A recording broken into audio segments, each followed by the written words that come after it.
LA 한인타운에서 경찰 총격으로 숨진 한인 남성의 유가족들이 오늘 기자회견을 열고 경찰의 바디캠 공개와 철저한 조사를 촉구했습니다.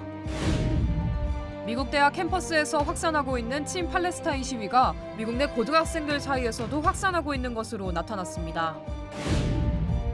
캘리포니아주 패스트푸드 체인점의 최저임금 인상으로 다른 직종의 근로자들 사이에서도 최저임금 인상에 대한 목소리가 커지고 있습니다.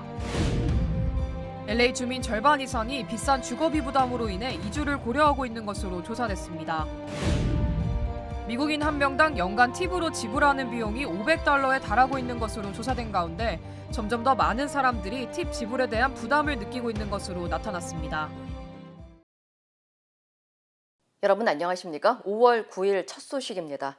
지난 2일 LA 한인타운에서 경찰의 총격으로 숨진 한인 유가족들이 오늘 기자회견을 열고 경찰이 당시의 상황을 명백히 밝혀야 한다고 공개적으로 촉구했습니다. 사건 발생 이후 45일 안에 경찰관들의 바디캠 영상 공개와 조사 결과가 발표되겠지만 유가족 측은 현재 사건 이후 경찰의 후속 조치도 의문스럽다면서 법적 대응을 예고했습니다. 여준호 기자의 보도입니다. 지난 2일 정신질환으로 도움을 요청하다 출동한 경찰에 총에 맞고 숨진 40대 한인 남성 양용 씨. 양 씨의 유가족들은 양 씨는 단지 정신질환 병력이 있었을 뿐이라며 허망한 죽음이라고 울분을 토했습니다. To help him. I thought they will help him and take him to the hospital. But instead they shoot. We want an explanation as to how this could happen. There's no reason my son should be dead now. 변호인단과 함께 모습을 드러낸 유가족들은 양 씨가 어떤 범죄 전력도 없었다고 강조했습니다. 특히 정신질환자임을 알고 있었음에도 경찰이 총을 쏜 것은 전례 없는 일이라고 강하게 비판했습니다. Young Yang was not a danger. He had no history of violence. This was a routine call for mental health assistance. This cannot happen. This can never, ever be the result of a routine call for mental health assistance. 경찰이 총격을 가한 이후 시점에도 많은 의문점이 남아있다면서 경찰은 당시 상황을 명명백백히 밝혀야 한다고 강조했습니다. They kept the parents out. They kept the parents away from the dead son, and they cleaned up the apartment. They spent hour after hour sanitizing a crime scene. Any rookie officer knows that this is obstruction of justice and you can't do it. 경찰의 바디캠 영상 공개를 재차 촉구한 유가족들은 해당 경찰관들의 살인죄 여부에 대한 검찰의 수사를 공개적으로 촉구했습니다. You've got a couple of prosecuting bodies. One is the U.S. Attorney's Office, one is the District Attorney. If Mr. Gascon, for some reason, does not prosecute these people, we will be asking the United States Attorney to prosecute them, make it a federal crime. Right? The crimes are obvious. There's a homicide. 앞서 경찰은 사건 당시 숨진 양 씨가 흉기를 들고 다가와 총격을 가했다고 발표한 바 있습니다. 유가족이 법적 대응까지 예고한 가운데 결국 당시 상황이 담긴 경찰의 바디캠 영상이 과잉진압 여부를 판단할 수 있는 핵심이 될 것으로 전망됩니다. LAPD에 따르면 경찰의 바디캠 영상은 사건 발생 이후 45일 후 공개가 가능합니다.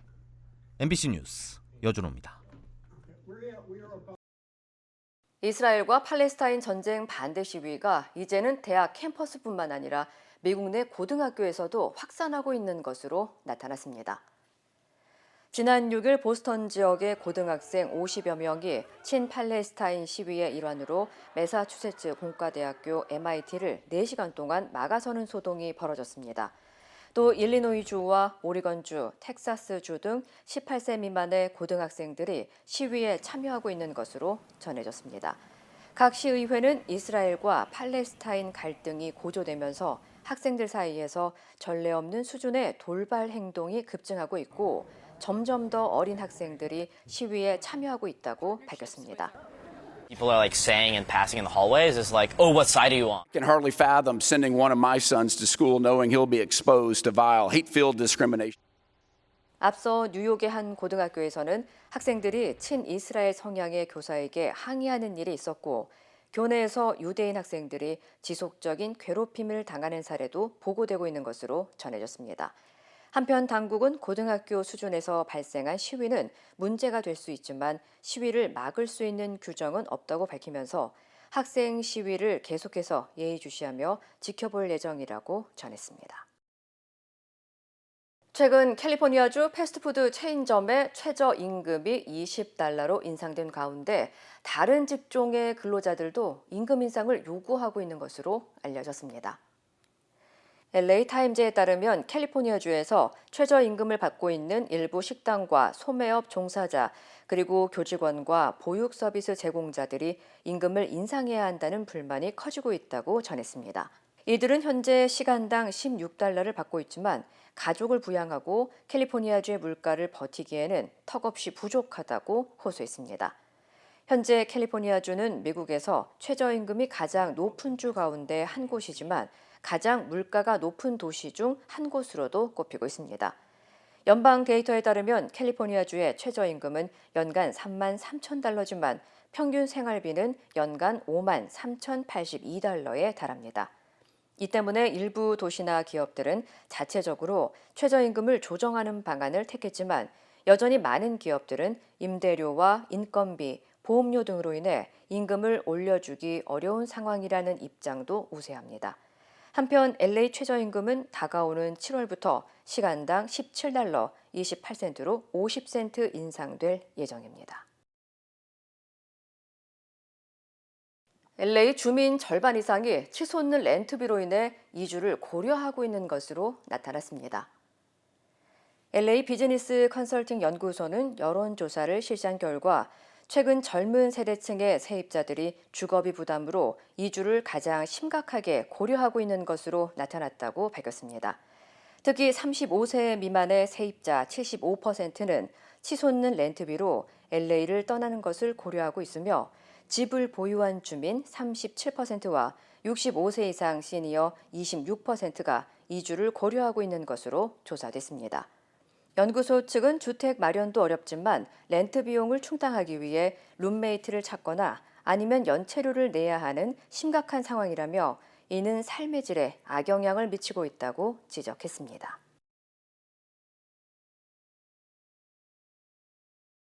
오렌지 카운티의 노숙자 수가 최근 2년 동안 급증한 것으로 나타났습니다. 오렌지 카운티의 노숙자 수는 지난 2022년 이후 1,600명, 28% 늘어났으며 또 같은 기간 동안 쉘터조차 제공되지 않는 인구도 37% 증가한 것으로 조사됐습니다.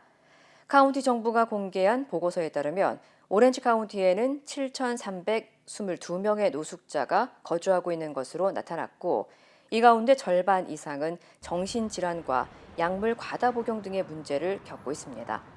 도시별로는 산타애나와 애나하임 지역이 노숙 인구가 가장 많은 지역으로 조사됐으며 각각 1,400여 명의 노숙자가 거주하고 있는 것으로 집계됐습니다.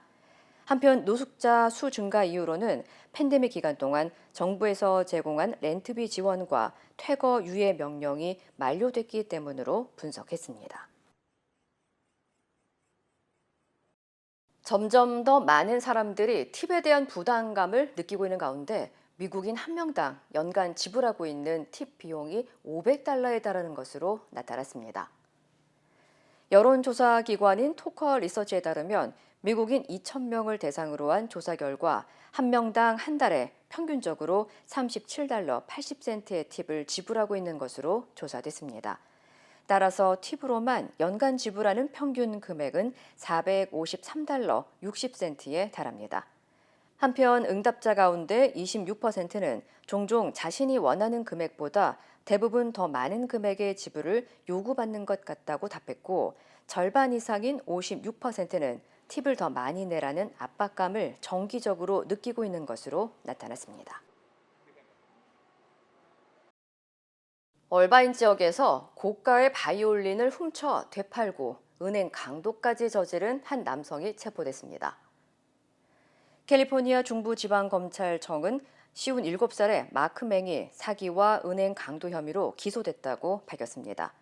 용의자는 지난 2020년 8월부터 지난해 4월까지 바이올린 수집가인 척 고가의 바이올린을 대여해 악기를 되돌려주지 않고 값비싼 가격에 되팔아 현금을 챙겼습니다. 당국은 용의자가 17만 5천 달러와 6만 달러에 달하는 고가의 바이올린 2대와 모두 10만 달러 상당의 활을 개인 딜러에게 거래했다고 설명했습니다. 또 맹은 자신이 수사 대상에 올랐다는 사실을 알고 난 뒤 얼굴을 가린 채 얼바인의 한 은행에 들어가 은행원에게 협박 쪽지를 거내며 현금 18,000달러를 인출한 뒤 도주했습니다. 이후 경찰은 메모에 남겨진 지문을 추적해 용의자를 체포했으며 현재 2가지 중범죄 혐의로 기소됐고 유죄가 인정될 경우 최고 징역 20년형에 처할 수 있다고 전했습니다. 맨하튼 지역에서 10대들이 접근이 제한된 구역에 진입했다 구조되는 소동이 벌어졌습니다. 뉴욕 경찰국에 따르면 어제 맨하튼 지역의 스프리트앤듀이빌 크릭이라는 지점의 한 절벽에 10대들이 매달려 있다는 신고가 접수돼 긴급 출동했습니다. 경찰은 긴급 구조대를 동원시켜 현장에 출동했고 아슬아슬하게 절벽에 있는 10대 3명을 발견했으며 이들은 당시 신발이나 상의도 입지 않은 채 맨몸으로 절벽에 있었던 것으로 알려졌습니다. 경찰은 즉시 구조 작업에 들어갔고 무사히 절벽을 빠져나온 10대들은 경미한 부상을 입은 채 지역 병원으로 이송된 것으로 전해졌습니다. It's dangerous. I didn't know how it was going to turn out. So seeing them all be able to be escorted out, especially watching the two that could walk by themselves, it was a good day. 한편 경찰은 10대들이 있던 곳은 바위에 오르거나 수영이 허용되지 않는 제한된 구역으로 안전수칙을 준수하지 않고 진입하는 행동은 매우 위험하다고 경고했습니다. 미국은 이스라엘이 라파 공격을 감행하면 결국 하마스에 이로운 일이 될 것이라고 재차 경고했지만 이스라엘은 홀로 서겠다며 라파 공격 의지를 굽히지 않았습니다. 트럼프 전 대통령은 바이든이 하마스 편에 섰다고 비판했습니다. 워싱턴에서 김수진 특파원입니다. 미국 정부는 이스라엘의 라파 공격은 결국 하마스의 전략적인 승리를 안겨주게 될 것이라고 재차 경고했습니다. 민간인이 밀집해 있는 라파로 진격하면 이미 심각한 가자 지구의 인도주의적 위기가 더욱 악화될 것이라며 이스라엘에 득이 될 게 없다고 지적했습니다. A major military operation in Rafah would further weaken Israel's standing in the world, would further create distance from its partners in the region. 앞서 바이든 대통령은 이스라엘이 라파 공격을 감행하면 무기 지원을 하지 않을 것이라고 경고했지만 이스라엘은 공격 의지를 굽히지 않고 있습니다. 네타냐후 총리는 소셜미디어에 지난 4일 했던 연설의 일부를 다시 올리고 미국에 대한 불만을 감추지 않았습니다. אם נצטרך לעמוד לבד, נעמוד לבד. אמרתי כבר שאם צריך נילחם בציפורניים. 미국 내에서는 친이스라엘계 정치인들이 바이든의 결정을 비판하고 나섰습니다. 트럼프 전 대통령은 대학에서 시위를 벌이는 급진적인 폭도들처럼 바이든이 하마스 편을 들고 있다고 비판했습니다. 공화당 의원들은 바이든 대통령에게 무기 지원 중단을 결정하게 된 경위를 설명할 것을 요구하고 나섰고 민주당 친이스라엘계 의원들도 극좌파가 나라 전체를 대변하는 게 아니라며 바이든의 결정을 규탄했습니다. 미국의 경고에도 이스라엘이 라파 공격을 감행할지 미국 언론들은 두 나라의 동맹이 중대한 기로에 섰다고 평하고 있습니다. 워싱턴에서 MBC 뉴스 김수진입니다. 브라질을 덮친 80년 만에 최대 폭우로 세계 최대 옥수수와 대두 생산지가 쑥대밭이 돼 벌써부터 관련 농산물 가격이 폭등하고 있습니다. 반면 동남아시아에서는 정반대로 극심한 가뭄이 이어져 커피와 설탕 가격이 치솟고 있습니다. 윤성철 기자입니다. 브라질 남부 히우 그랑지 두 술주를 덮친 80년 만의 최대 폭우는 모든 것을 집어삼켰습니다. 물바다가 된 공항 활주로에 갇힌 여객기들은 옴짝달싹 못하고 물 위에 둥둥 떠 있습니다. 목숨을 건지기 위해 말 한 마리가 지붕으로 가까스로 대피한 모습도 포착됐습니다. 기록적인 폭우는 세계 최대 옥수수 대두 생산지로 꼽히는 브라질 농가를 초토화시켰습니다. 위성 사진에 찍힌 히우 그랑지 두 술주 경작지의 모습입니다. 수확이 코앞이던 푸릇푸릇한 농작물들이 범람한 강물 아래에 잠겨 온데간데 없습니다. 엎친 데 덮친 격으로 인근 아르헨티나에서는 농작물 병충해까지 창궐하고 있습니다. 미국 시카고 상품거래소는 즉각 출렁였습니다. 7월 만기 선물 기준 옥수수 가격은 지난 3일 1월 이후 최고가를 기록했습니다. 대두 선물 가격 역시 한때 1.44%까지 치솟는 등 불안한 모습이 이어졌습니다. 지구 반대편 동남아시아는 기록적인 폭염이 부른 극심한 가뭄으로 몸살을 앓고 있습니다. 세계 2위 커피 원두 생산지인 베트남은 경작지에 댈 물이 없어 커피잎이 말라붙고 있습니다. 이 여파로 커피 시장 양대 품종 중 하나인 로부스타 원두 가격은 올 들어 50%나 급등했습니다. 16년 만에 최고 수준입니다. 세계 2위 수확량을 자랑하는 태국의 사탕수수도 생산량이 20%나 뚝 떨어질 것으로 예상됩니다. 천정부지로 치솟는 지구촌 농산물 가격에 방화세가 된 건 다름 아닌 지구 온난화입니다. It is intensifying the water cycle and affecting the rainfall patterns. This brings more intense rainfall and flooding, but also more intense drought in many regions. 우리나라는 농산물 상당수를 수입에 의존해 물가 상승 압박은 더 커질 것으로 보입니다. MBC 뉴스 윤성철입니다. 힘들고 어려울 때 실력 있는 변호사가 필요하십니까? 60년 역사의 대형 로펌 KMFM 로펌의 최미수 변호사와 함께하세요. 교통사고, 민사법, 형사법, 가정법 등 풍부한 경험과 최고의 실력으로 완벽하게 도와드립니다. 최고의 보상을 책임지는 실력 있는 대형 로펌, 도움이 필요할 때 강한 힘이 되는 변호사 KMFM 로펌 최미수 변호사 213-427-2350. 윤석열 대통령이 취임 2주년 기자회견에서 김건희 여사 의혹에 대해 처음 공개 사과했습니다.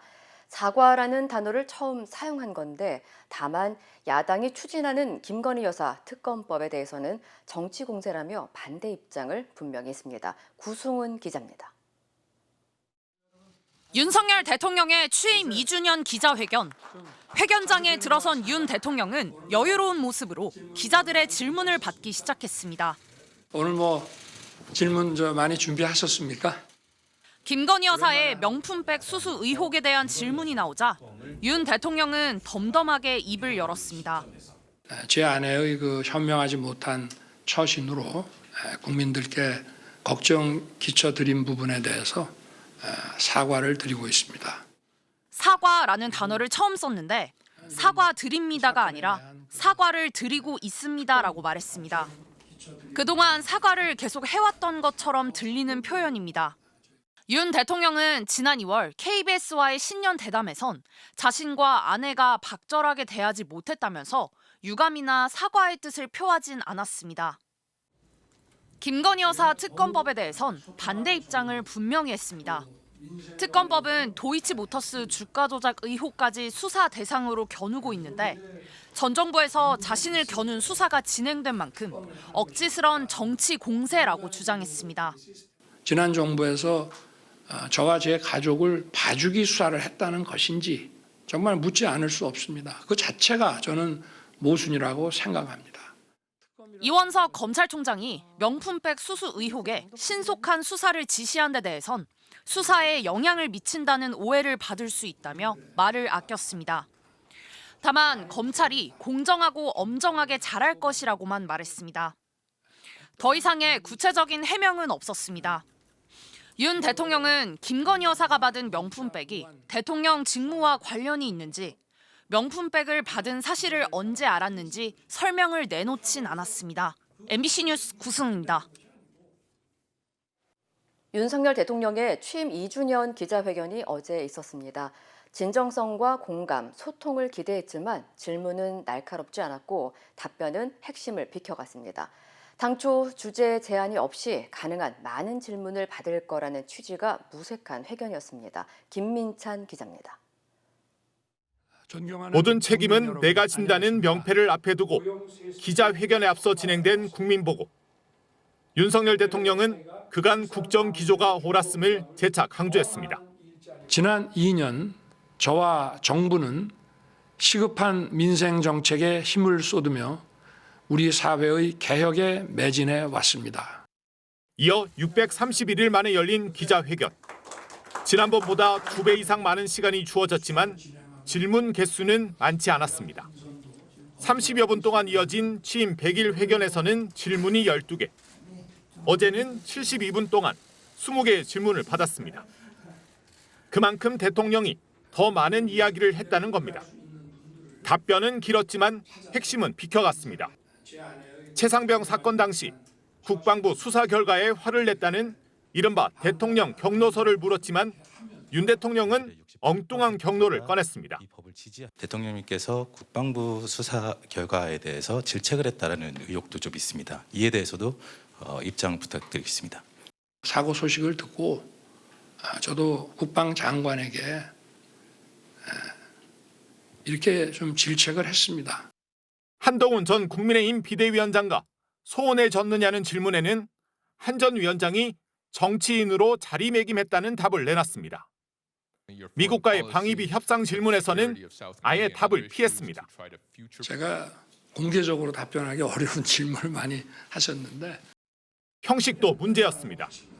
앞서 대통령실은 질문 주제와 시간 제한은 두지 않겠다고 했지만 정치, 경제, 사회 등 주제별로 질문을 받는다는 공지가 기자회견 2시간 전에 나왔습니다. 민정수석실 운영 방안이나 김건희 여사 공개 일정, 특별감찰관 도입 등에 대한 질문을 할 수도 없었고 들을 시간도 없었습니다. 대통령실 내에서는 오래 기다렸지만 여러 아쉬움이 남는 기자회견이었다는 얘기도 흘러나왔습니다. MBC 뉴스 김민찬입니다. 한국 정부가 의대 2,000명 증원 결정의 근거 자료를 오늘 법원에 낼 예정입니다.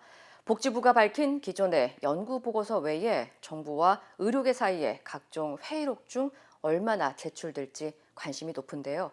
의대 교수 단체는 오늘 하루 휴진을 예고했습니다. 송서영 기자입니다.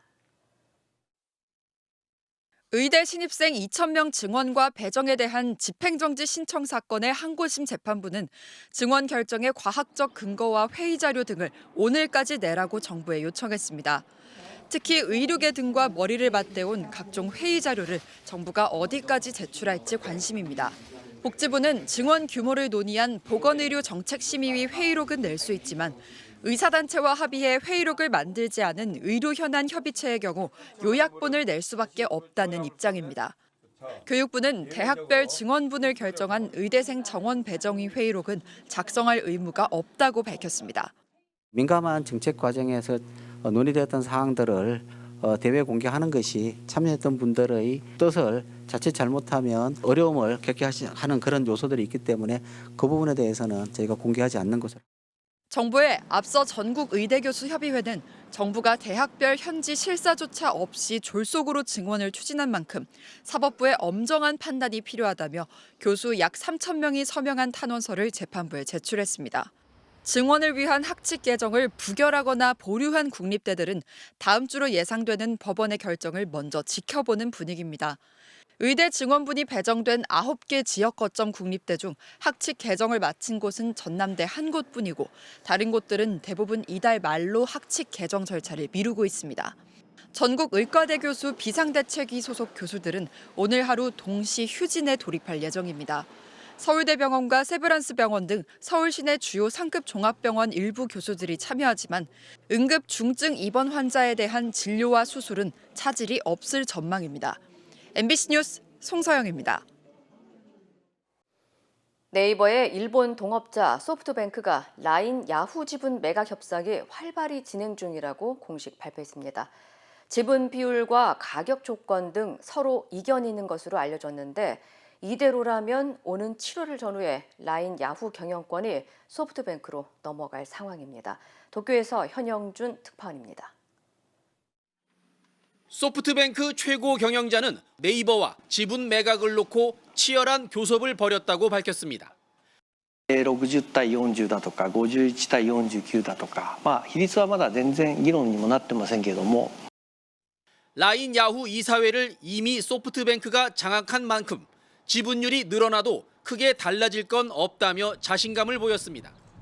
그러면서 경우에 따라 라인 야후 지분을 전부 가져갈 수 있다는 의지도 내비쳤습니다. 例えば 100% 買ってしまうとなれば、今後の戦略の中でですね、いろんなことが考えられると思いますけれども、51%、49% ぐらいの支配権を高めたということであれば、ほぼほぼあまり変わらないんだろうなと。 네이버 역시 협조적이라면서도 지분 비율과 가격 조건 등 입장차가 큰 만큼 총무성이 기한으로 못 박은 7월 1일까진 지분 매각이 완료되긴 어렵다고 봤습니다. 소프트뱅크는 특히 개인정보 유출 사고를 얘기하면서 지분 매각 사태의 책임이 네이버에 있다고 주장했습니다. 全くしようもない相手だったとしたら、訴訟まで踏み込むぐらいの案件だと思うんですよね。 동업자였던 소프트뱅크가 총무성의 부당한 행정 지도에 동조하고 나선 겁니다. 라인 야후가 기술 독립을 외치고 있지만 기술력이 부족해 당분간 네이버에 의존할 수밖에 없다는 지적이 일본 내에서 나오고 있습니다. 결국 기술 독립은 명분일 뿐 경영권을 박탈하려는 게 목적 아니냐는 의혹이 들 수밖에 없습니다. 도쿄에서 MBC 뉴스 현영준입니다. 재작년 아시아 최초로 대마를 합법화한 태국이 2년여 만에 다시 대마를 마약류로 지정하는 방안을 추진하기로 했습니다. 관련 소식 전해드립니다. 세타 타위신 태국 총리는 지난 8일 보건부에 대마를 마약에 다시 포함하도록 올해 안에 규정을 개정하라고 지시했습니다. 의료용으로 대마를 사용하는 경우를 제외하고 향락용으로는 아예 사용을 금지하겠다는 건데요. 지난 2022년 대마를 마약류에서 제외한 전 정권의 정책을 뒤집는 결정을 내린 겁니다. 대마 합법화 이후 관광지나 유흥가에서 대마가 향락용으로 공공연하게 소비되고 청소년 대마 중독과 같은 부작용이 나타나기 시작했기 때문인데요. 앞서 세타 총리는 향락 목적으로 대마를 사용하는 사람들에 대한 처벌을 강화하는 법안을 준비해왔지만 이번에 아예 합법화를 취소하는 쪽으로 방향을 잡은 것으로 알려졌습니다. 청각장애가 있었던 아기가 박수 소리에 뒤를 돌아봅니다. 아무것도 들을 수 없는 선천적 청각장애를 가지고 태어난 생후 18개월 아기가 세계 최초로 유전자 치료를 통해 청력을 회복했습니다. 영국 옥스퍼드셔에 사는 이 아기는 유전자 결함 때문에 소리를 뇌로 전달하는 신경 자극이 방해받는 청각신경병증이라는 질환을 앓고 있었는데요. 지난해 9월 제기능을 가진 유전자 복사본을 귀에 넣어 결함세포를 대체하는 임상시험에 참여했습니다. 아기는 수술을 받고 3주 뒤부터 큰 소리에 반응하기 시작했고요. 점차 청력이 회복돼 지금은 거의 정상 청력을 되찾았다고 합니다. 사흘이면 집 한 채를 지을 수 있는 세계 최대 3D 프린터가 나왔습니다. 미국 메인 대학교가 선보인 팩토리 오브 더 퓨처 1.0인데요. 80시간 정도면 단층 주택 한 채를 지을 수 있는 성능이라고 합니다. 3D 프린터가 만든 이 집은 폐목재 섬유와 바이오 수지 등으로 만들어져 친환경적이기까지 한데요. 메인 대학교 측은 미국의 주택 부족 문제를 해결하는데 이 3D 프린터가 도움이 될 거라면서 주택 건설뿐 아니라 선박 생산 등 다양한 분야에서 활용이 가능할 것이라고 설명했습니다. 베런 트럼프가 오는 7월 대선 후보 공식 지명을 위해 열리는 공화당 전당대회에 플로리다주를 대표하는 대의원 41명 중 한 명으로 참석한다고 미국 매체들이 보도했습니다. 트럼프가 2017년 대통령 임기를 시작했을 때 10살이었던 베런 트럼프는 그동안 부친의 정치 일정에 모습을 드러내지 않았는데요. 18살이 된 올해 처음으로 공화당 전당대회를 통해 정치 무대에 데뷔하는 셈입니다. 베런의 이복형인 도널드 트럼프 주니어와 에릭 트럼프, 이복 누나인 티파니 트럼프도 플로리다주 대의원 명단에 이름을 올렸고 특히 트럼프 재단의 집행 부회장인 에릭은 대의원단 의장을 맡을 예정인데요. 다만 트럼프 전 대통령 집권 1기 때 부친을 도와 가장 왕성한 공개 활동을 했던 장녀 이방카 트럼프는 대의원 명단에서 빠졌습니다. 워싱턴 포스트는 베런의 전당대회 대의원 활동은 트럼프 일가가 공화당에서 영역을 확장하고 있다는 것을 보여주는 또 하나의 사례라고 평가했습니다. 한 주택가 야외 수영장에서 곰들이 수영을 즐깁니다. 물놀이용 튜브까지 가지고 노는 모습이 즐거워 보이는데요. 미국 캘리포니아의 한 주택 마당의 야외 수영장에서 찍힌 장면입니다. 이 어미 곰과 2마리의 새끼 곰 가족은 더위를 식히러 일주일에 3번에서 많게는 5번까지 이곳을 찾아 물놀이를 즐기다 간다는데요. 가끔 곰들이 튜브와 조명을 망가뜨리고 가기도 하지만 집주인은 곰 가족의 방문이 싫지만은 않다고 하네요. 온난화 주범으로 꼽히는 대기 중 이산화탄소를 진공청소기처럼 빨아들이는 세계 최대 규모의 이산화탄소 직접 공기 포집기 시설이 현지 시간 8일 가동을 시작했습니다. 아이슬란드에 설치된 메머드인데요. 지금은 이산화탄소 포집 진공 용기 12개가 들어있지만 최대 72개까지 설치가 가능하고요. 완전 가동하면 연간 최대 3만 6천 톤, 연간 내연 기관차 7,800대가 내뿜는 이산화탄소를 포집할 수 있다고 합니다. 현재 포집 비용은 톤당 $1,000에 가깝지만 점차 비용을 낮춰 2050년까지는 기술이 경제성을 확보할 수 있는 수준인 $100 선까지 낮출 계획이라고 합니다. 이 시각 세계였습니다. 인터넷과 SNS에서 화제가 된 소식들 알아보는 투데이 와글와글입니다. 김정은 북한 국무위원장을 찬양하는 선전 가요가 SNS에서 화제인데요. 노래에 맞춰 춤을 추는 이 챌린지 영상까지 등장하며 유행처럼 퍼지고 있습니다. 노래하자 김정은 위대하신 용도자 사랑하자 김정은 친근한 호구일.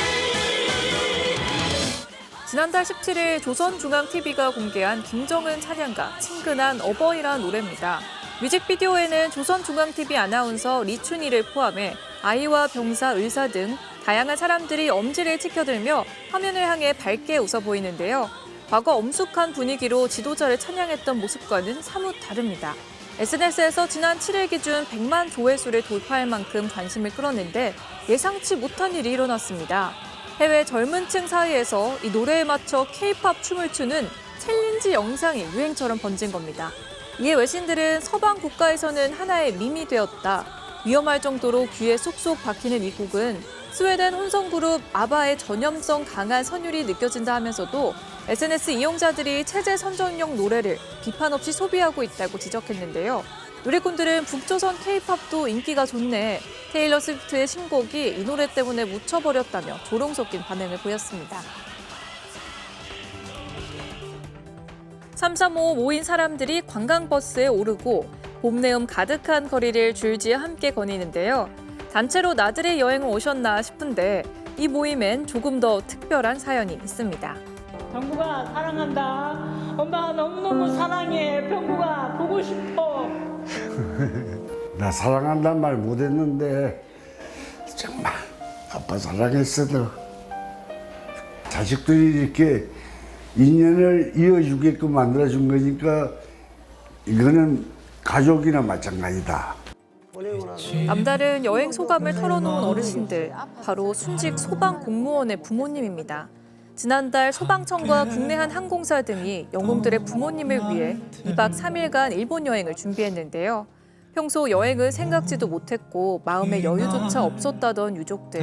그 아픔을 누구보다 잘 알기에 이 짧은 시간 동안 서로 위로하고 보듬으며 소중한 인연을 만들어갔는데요. 기댈 수 있는 건 시간뿐이던 가족들은 여행을 통해 다시 일어나야 할 이유를, 용기를 얻었다고 합니다. 누리꾼들은 항상 건강하세요. 이렇게라도 챙겨주셔서 감사하고 미안한 마음입니다라며 감사의 마음을 전했습니다. 도로에 그어진 초록색, 분홍색 유도선. 이 선들 덕분에 분기점을 헷갈리지 않고 출구를 쉽게 찾을 수 있죠. 지난 2011년 영동고속도로 안산 분기점을 시작으로 도입된 노면 색깔 유도선은 현재 전국의 고속도로에만 900곳 넘게 그려졌고요. 덕분에 사고가 40% 가까이 줄어든 것으로 알려졌는데요.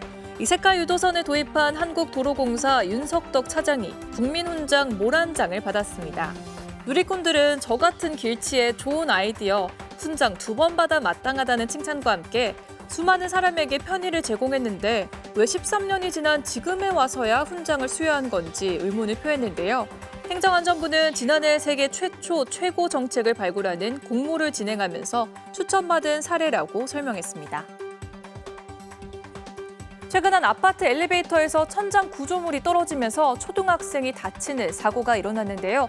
책임 소재를 두고 누리꾼들의 갑론을박이 벌어졌습니다. 엘리베이터 거울을 보며 춤을 추는 초등학생 머리 위로 갑자기 커다란 구조물이 떨어집니다. 떨어진 물체는 엘리베이터 천장 조명에 아크릴 덮개였는데요. 피해 학생은 뇌진탕 진단을 받고 어깨, 목 염자로 입원 중인 것으로 전해졌습니다. 영상을 올린 학생의 어머니는 관리사무소와 엘리베이터 보수업체가 책임이 없다는 입장을 보이고 있다며 분통을 터뜨렸는데요.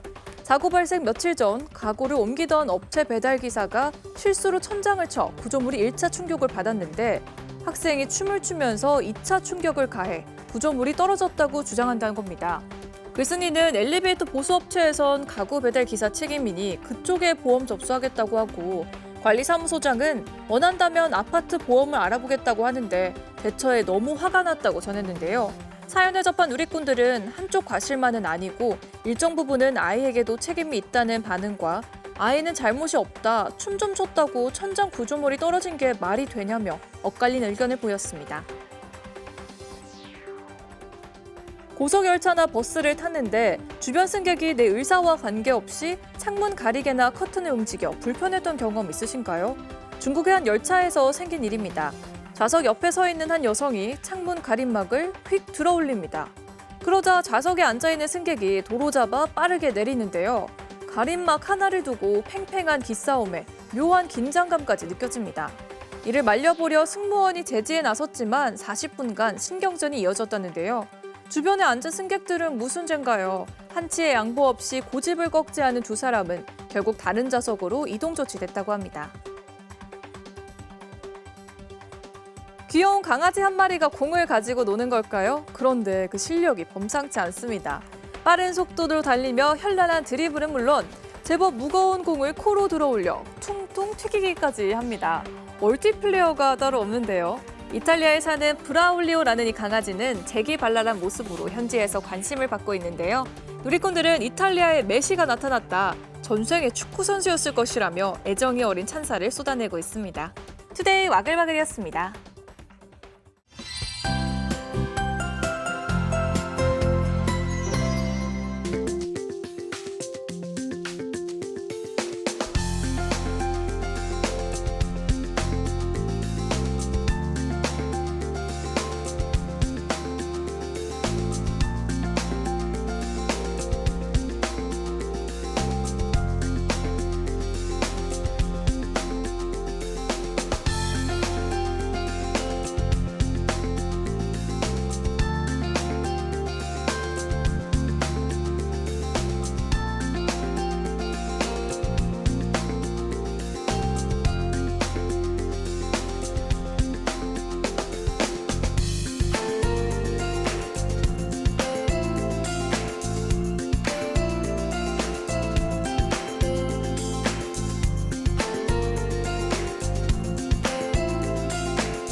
이상으로 5월 9일 목요일 뉴스를 마칩니다. 시청해주신 여러분 고맙습니다.